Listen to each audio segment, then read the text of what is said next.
Thank you, Nicola, for your kind introduction, and good afternoon to all participants in today's technical meeting. My name is Véronique. I am 42 years old and live in the east of France. I'm active in the metal industry. I have two children, Victor 14 and Lorraine 11. I will tell you my story through 30 years of FH disease. When I was a child, my mother had a heart attack. She was only 40.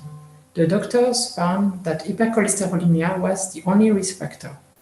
A few months later, my sister Claire, 13, I, 12, and my brother Yves, 9, had a blood test. We all three had high rates of cholesterol. We were identified as FH. We changed our eating habits, but it was not enough. At the age of 15, my sister and I started statins with good results. Cholesterol rate dropped, and we had almost no side effects. As my brother was too young, he tried Castron but could not tolerate it. No one was much worried. Time passed. Suddenly, as he was 14, my brother died while he was running alone in the garden. This event was a cataclysm in our family life. No investigations were carried out to find the cause of his death. I suppose my parents felt terribly guilty. The subject became taboo. I became a student, a young active adult, and for different reasons I did not take the statins regularly. I felt quite in good health until I was 30. At that time I was pregnant with my second child, and I had the first sensations of heaviness in my chest. I felt dizzy, but I didn't tell my doctor about it. I was afraid of not being believed or that my pregnancy would end badly. I managed these anxiety symptoms on my own with breathing and relaxation exercises. After I gave birth, I still felt tired all the time. It was as if I couldn't recover after an effort. I put it down to being a working mother of two young children.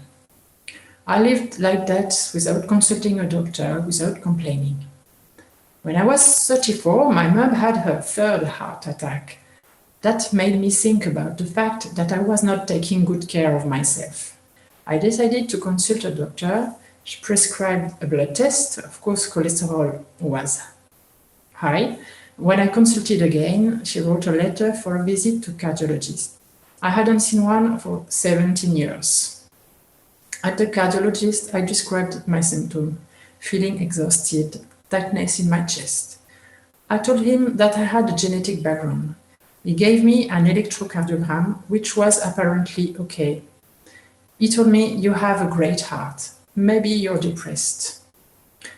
I took my statins for 4 or 5 months in early 2014. Then I said to myself, what's the point since I have a great heart? Obviously, my symptoms did not disappear. They even increased until they became unbearable.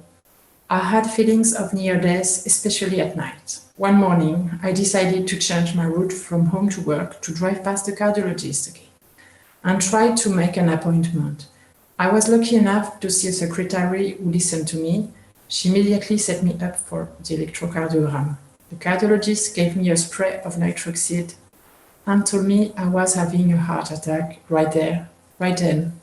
He called an ambulance right away. My heart was saved. I was 35 years old with 2 little children and 3 stents. Coming back home 3 days later, I asked myself, what happened to me? The same as my mother? And what happened to my brother so long ago? I consulted subjects on hypercholesterolemia on the internet and found ANET, the French FH Patient Association.